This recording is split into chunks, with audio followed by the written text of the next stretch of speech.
The death of Saul.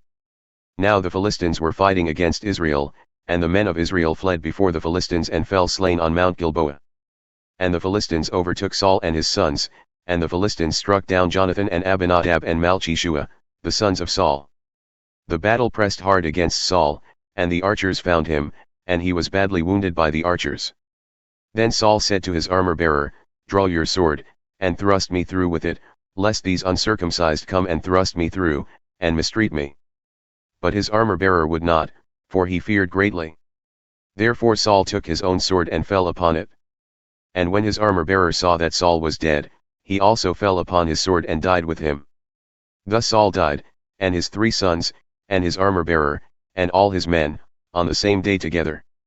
And when the men of Israel who were on the other side of the valley and those beyond the Jordan saw that the men of Israel had fled and that Saul and his sons were dead, they abandoned their cities and fled. And the Philistines came and lived in them.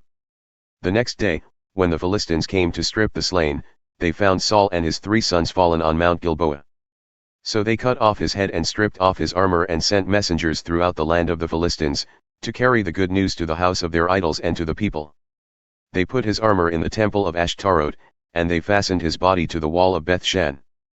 But when the inhabitants of Jabesh-Gilead heard what the Philistines had done to Saul, all the valiant men arose and went all night and took the body of Saul and the bodies of his sons from the wall of Beth-shan, and they came to Jabesh and burned them there. And they took their bones and buried them under the tamarisk tree in Jabesh and fasted 7 days.